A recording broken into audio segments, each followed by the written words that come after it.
Hi everyone, welcome back to the channel Dr. Nitika Bhandari. This is Dr. Nitika Bhandari in front of you. आज का topic is very important. Commerce stream के लिए important तो है ही है, इसके अलावा it's very general topic. Generally हम कंफ्यूज हो जाते हैं कि बिजनेस, प्रोफेशन और एम्प्लॉयमेंट में क्या फर्क है.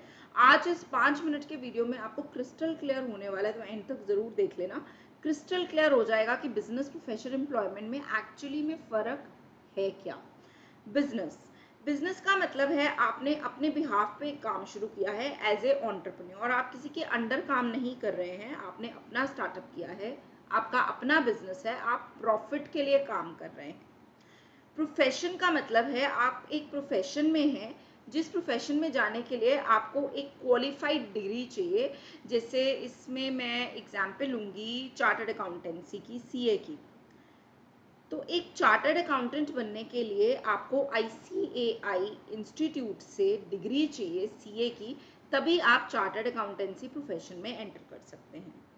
अगर मैं एम्प्लॉयमेंट की बात करूं तो employment is equal to job.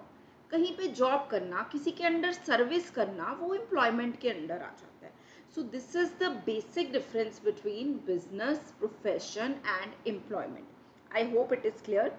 Business as a entrepreneur, profession एक क्वालिफाइड डिग्री के साथ, और एम्प्लॉयमेंट का मतलब है कि आप किसी के अंडर जॉब कर रहे हैं. अब इसके लिए एक मैंने डिफरेंस का भी एक बनाया है तुम लोग के लिए स्लाइड, जिसको और भी आपको क्लैरिटी करने में हेल्प मिल जाएगी. सबसे पहला पॉइंट है इसके अंदर मोड ऑफ एस्टेब्लिशमेंट. तो सबसे पहले बिजनेस को खड़ा करने के लिए आपको कुछ फॉर्मेलिटीज हैं. अब इसमें मैं आपको एक चीज बताऊंगी, फॉर्म्स ऑफ ऑर्गेनाइजेशन. ये ऑलरेडी मैं चैनल के ऊपर वीडियोस डाल चुकी हूँ. अलग अलग तरह से बिजनेस को आप एस्टेब्लिश कर सकते हैं. जैसे आप sole proprietor, partnership, company, joint Hindu family, cooperative society. 5 forms of organisations होते हैं हमारे पास. पांचों की अलग अलग वीडियोस आपको चैनल में मिल जाएंगी. प्रोफेशन के अंदर आपको एक सर्टिफिकेट चाहिए, जैसे कि मैंने आपको सीए की एग्जाम्पल दी. इसमें आप MBBS की भी एग्जाम्पल ले सकते हैं. डॉक्टर बनने के लिए, डॉक्टर के प्रोफेशन में आने के लिए आपको MBBS डिग्री की रिक्वायरमेंट है. एम्प्लॉयमेंट में नेचुरल सी बात है, आपको अपॉइंटमेंट लेटर चाहिए, क्योंकि आप कहीं पे जॉब करने के लिए जा रहे हैं, तो वहां से आपको अपॉइंटमेंट लेटर चाहिए, तभी आप वहां पे जॉब कर सकते हैं. Second point is nature of work. Nature of work, business में आप कस्टमर्स के लिए काम कर रहे हैं. प्रोफेशन के अंदर आप अपनी प्रोफेशनल सर्विसेज दे रहे हैं. सेम एग्जाम्पल को आगे करते हुए, चार्टर्ड अकाउंटेंट अपनी सर्विसेज देता है, जैसे रिटर्न भरने में. इनकम टैक्स रिटर्न अभी 31 जुलाई निकल के गया, बहुत सारे लोगों ने रिटर्न्स भरवाए अपने. वो एक प्रोफेशनल सर्विसेज थी जो कि चार्टर्ड अकाउंटेंट दे रहे थे. एम्प्लॉयमेंट में जब तक आपका टर्म है, जब तक आपका टर्म कॉन्ट्रैक्ट है, तब तक आप जॉब कर रहे हैं. क्वालिफिकेशंस की अगर मैं बात करूं, बिजनेस के लिए कोई भी क्वालिफिकेशन की जरूरत नहीं है. ये आपकी अपनी स्किल है. एंटरप्रेन्योरशिप अपनी एक स्किल है. कोई भी इंसान बिजनेस स्टार्ट कर सकता है, उसमें उस बिजनेस की समझ होनी चाहिए. प्रोफेशन के लिए नेचुरल सी बात है, डिग्री की जरूरत है. और एम्प्लॉयमेंट डिपेंड करता है आप किस तरह की जॉब कर रहे हैं. जिस तरह की भी आप जॉब कर रहे हैं, अकॉर्डिंगली आपको ट्रेन करके उस जॉब के अंदर ले लिया जाएगा. रिटर्न की अगर बात करें तो बिजनेस में हमें मिलता है प्रॉफिट.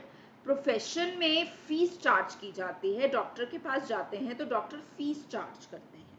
एम्प्लॉयमेंट के अंदर आपको सैलरीज या वेजेस दी जाती है. कैपिटल की अगर बात करें तो बिजनेस के अंदर कैपिटल इन्वेस्ट की जाती है depending upon the size of the business. अब size of the business can be small, can be large, तो अकॉर्डिंगली कैपिटल इन्वेस्ट हो जाएगी. अगर मैं प्रोफेशन की बात करूं तो लिमिटेड कैपिटल, बहुत ज़्यादा बड़ी कैपिटल की इनिशियली ज़रूरत नहीं होती है. लिमिटेड कैपिटल से भी आप अपने प्रोफेशन को स्टार्ट कर सकते हैं. और एम्प्लॉयमेंट के केस में तो बिल्कुल भी कैपिटल की ज़रूरत नहीं है. क्यों भैया? क्योंकि आप किसी के अंदर जॉब कर रहे हैं, तो किसी के अंडर जॉब करने के लिए आपकी अपनी कैपिटल की कोई रिक्वायरमेंट नहीं है. आप उनको अपनी सर्विसेज दे रहे हैं, उसके बदले में आप सैलरीज या वेजेस को रिसीव कर रहे हैं. रिस्क की बात अगर मैं करूं यहाँ पर, तो रिस्क के केस में प्रॉफिट जितना ज़्यादा, उतना, अगर आप जितना ज़्यादा प्रॉफिट कमाना चाहते हो, उतना आपको रिस्क भी लेना पड़ेगा. Risk more, more profit. There is a direct relationship between risk and profit. जितना ज़्यादा रिस्क उतना ज़्यादा प्रॉफिट। और प्रोफेशन के केस में फीस जो है जनरली रेगुलर होती है, आप डॉक्टर के पास जाते हैं, हर बार आपको फीस पे करनी पड़ती है, तो इस केस में रिस्क नहीं है। एम्प्लॉयमेंट में तो कोई रिस्क है ही नहीं ना, सैलरी तो आपको महीने के एंड में मिल ही जानी है। अगर मैं ट्रांसफ़र ऑफ इंटरेस्ट की बात करूं तो बिजनेस के केस में पॉसिबल है ट्रांसफ़र, लेकिन फॉर्मेलिटीज सारी करनी पड़ेगी, मतलब आप अपने बिजनेस को किसी और को आगे ट्रांसफ़र कर सकते हैं। प्रोफेशन में बिल्कुल भी पॉसिबल नहीं है, क्योंकि आपकी अपनी स्किल है।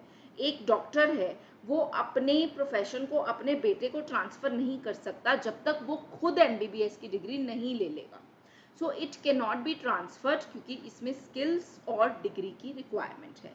सिमिलरली एम्प्लॉयमेंट को भी ट्रांसफर नहीं कर सकते हैं, बिजनेस को हम ट्रांसफर कर सकते हैं। कोड ऑफ कंडक्ट के केस में, बिजनेस के केस में कोड ऑफ कंडक्ट नेसेसरी नहीं है, हाँ लेकिन कुछ तो कोड ऑफ कंडक्ट होता ही है ना। बिजनेसमैन जो है कोड ऑफ कंडक्ट फॉलो करेगा, लेकिन यहाँ पे हमने नो इसलिए लिखा है क्योंकि बहुत ज़्यादा प्रोफेशनल कोड ऑफ कंडक्ट आपको फॉलो करने की ज़रूरत नहीं है, जैसे कि बीइंग लॉयर, बीइंग डॉक्टर आपको फॉलो करने की ज़रूरत पड़ती है। एम्प्लॉयमेंट के केस में जिस तरह की जॉब में आप हैं, जैसे उस जॉब की कंडीशंस है, जैसे आपको एम्प्लॉयर बोलेगा वैसे ही आपको कोड ऑफ कंडक्ट फॉलो करना पड़ेगा। आई होप इट इज क्लियर। एक एग्जाम्पल और दे देती हूँ इसकी एम्प्लॉयमेंट के केस में। जैसे मान लीजिए आप किसी जॉब के अंदर हैं जहाँ पर एक आपको ड्रेस कोड दिया गया है कि आप जॉब करने के लिए जब भी जा रहे हैं आपको ये ड्रेस कोड में ही आना है। अब बिजनेस के केस में वो ड्रेस, वो तो खुद का उसका अपना बिजनेस है यार, कुछ भी जो है अपने हिसाब से कर सकता है। प्रोफेशन के केस में जो प्रोफेशनल कोड ऑफ कंडक्ट है, जैसे लॉयर के लिए ब्लैक कोट डालना होता है, राइट? तो ये कुछ कोड ऑफ कंडक्ट की एग्जाम्पलीफिकेशन है जो मैंने आपको दी है। I hope the things are clear. मैंने कोशिश की बिजनेस, प्रोफेशन, एम्प्लॉयमेंट को बहुत ही अच्छे से माइन्यूटली क्लियर तुम्हें कर पाऊँ। आई होप आप सबको ये क्लियर हुआ। If you like the lecture, एक बार लाइक, कमेंट और शेयर ज़रूर कर देना।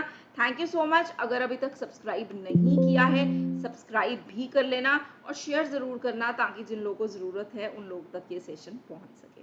Thanks a lot once again.